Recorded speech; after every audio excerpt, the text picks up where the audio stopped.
Hello, my dear students. I am Dr. M. Singha. This online class is basically meant for history students of higher secondary second year. Today, we will going to discuss on a topic through the eyes of traveler, perception of society, and this chapter covers the time period of 10th to 17th century. Today's topic is belong to book number 2 of your history book. It's basically medieval Indian history, and I do believe that all of you have already having your history textbook, and I'm also sure about this that you all are well versed of your history syllabus properly. Now let us come to our business. Dear student, we all are more or less aware of the fact that during the medieval time a good number of travelers have visited India, and interestingly all of these travelers have made available accounts on Indian subcontinent vividly. Historians have a very high opinion about these mentioned accounts because they have made their account on a certain neutral viewpoint by and large. So these are being treated as one of the most important source for reconstruction of medieval Indian history, particularly the social history, is concerned. Therefore, the basic objective of the study of the present chapter is to familiarize with the salient features of social histories described by various travelers, and also to discuss how these travelers' account can be used as source material for study of the social history, and also again to discuss how they have been interpreted by historians. And it is also need to know the names of the prominent travelers who visited India during the medieval period, and where they came from. For this purpose, you can follow your textbook page number 137 and also go through to this slide minutely. Here, one more thing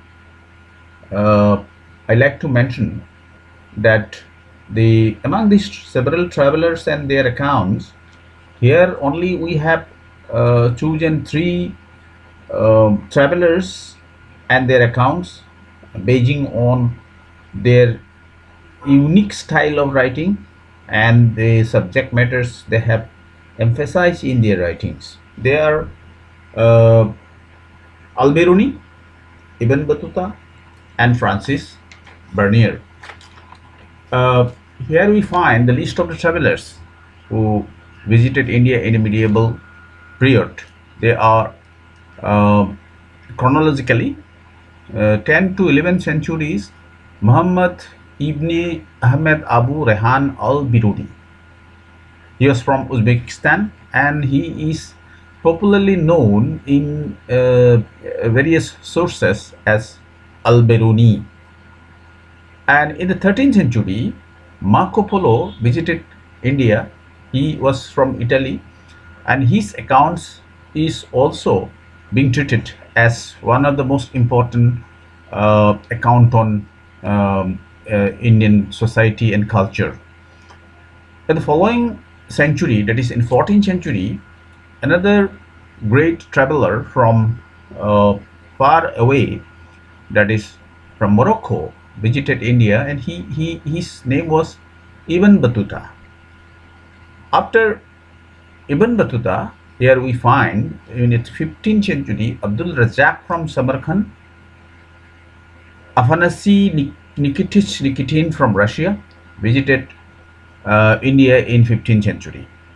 And in the 16th century, Duarte Barbosa from Portugal, Saidi Ali Reis from Turkey, Antonio Mosaret from Spain visited Indian subcontinent, and uh, in the 17th century, we we witness here the travelers. So far as travelers is concerned, uh, Mahmud Ali Walki from Balkh, Peter Mundi from England, Jean-Baptiste Tavernier, and Francois Bernier from France. Here we find a number of travelers who visited India, and they have made very uh, important account on Indian people, Indian culture. Today we are going to discuss uh, on Al-Biruni and his account, and for this purpose you follow this slide, that is Al-Biruni's early life. Al-Biruni was born in 973 in Khwarizm, which is the country known to us as Uzbekistan in present day. In fact, Khwarizm was an important center of learning of that period of time, and Al-Biruni also received the best education available at that time. That means he belonged to a very educated and elite class of the Khwarizm. He knew many languages like Syriac, Arabic, Persian, Hebrew, and Sanskrit. It is also said that he did not know Greek language, but he read works of great Greek philosophers and Greek um, writings in Arabic version. He spent his rest of life at Ghazni until his death at the age of 70. He was well versed, that I have already mentioned earlier. He traveled widely in Punjab and the northern parts of India. In fact, in the year 1017, the most important turning point in the life of Al-Biruni was due to the advent of the invader Ghazni in Khwarizm. He captured many scholars and brought them in Ghazni. Al-Biruni was one of them. In fact, his arrival at Ghazni was rather a war captives, as a war captives. However, he spent his whole life, rest of life in Ghazni until his death at the age of 70. Al-Biruni traveled widely in India, and he spent several years in the company of learned Brahmin scholars, learning Sanskrit and studying religious texts and philosophical texts.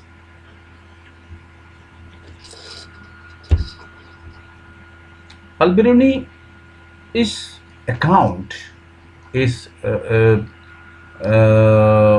on India is compiled as a book known as Kitabulhin, and it was written in Arabic language. And Kitabulhin has been divided into 80 chapters, and the basic subject matters, that means the issues emphasized by Al-Biruni while writing his Kitabulhin, is religion and philosophy, astronomy, festivals, manners and customs, weights and measures, social life, laws, and meteorology. That means Al-Biruni covered a wide spectrum of the social history of Indian subcontinent. And here, important point to be noted here, that Al-Biruni's writing has been identified as a distinctive pattern his own uniqueness in his writing. He adopted by beginning a question followed by a description based on Sanskrit tradition, concluded with the comparison with other cultures. It is also mentioned uh, that uh, he uh, he was very uh, conversant in Indian languages. He learned various Indian languages, and as I mentioned earlier, that Al-Biruni stayed in India for a long period of time, and he is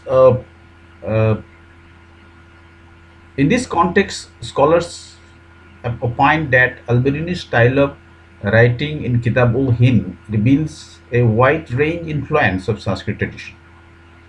He had a great honor to Sanskrit language, and about Sanskrit language, Al-Biruni said, Sanskrit is a language of an enormous range, both in words and reflection. According to Al-Biruni, uh, in understanding the Indian psychology and Indian philosophy, the three barriers that he confronted uh, while understanding the culture and people of India, that he mentioned that the the main obstruction in understanding their language, their culture, is language. The difference of religious beliefs and practices, and self-absorption and insularity of the local population. To provide an understanding of Indian society, Al-Biruni depended on the Brahmanas. Here, Brahmana means a, a component of Vedic literature in Sanskrit that we can give example. We can take the example of Shatapatha Brahmana on and other so many Brahmanas. Al-Biruni often cited passages from the Vedas and the Puranas, the Bhagavad Gita, the works of Patanjali and Manusmriti, etc. Al-Biruni also have made a vivid description of the caste system in India. Al-Biruni's description of caste system was deeply influenced by his study of Sanskrit texts. Al-Biruni justifies the Brahminical description of Varna or caste system. He did not consider the Varna or the caste system in India as a unique social division as compared to ancient Persia. According to Al-Biruni, in ancient Persia, the more rigid division of social division was prevalent in comparison to Indian Varna or Indian caste system. And also he was against the notion of pollution theory of the caste system, which had been provided by other scholars. So this is the Al-Biruni's Kitabulhin and his pattern of writings. So we conclude here for today's class, and next class will be on Ibn Battuta's Rihala. Thank you.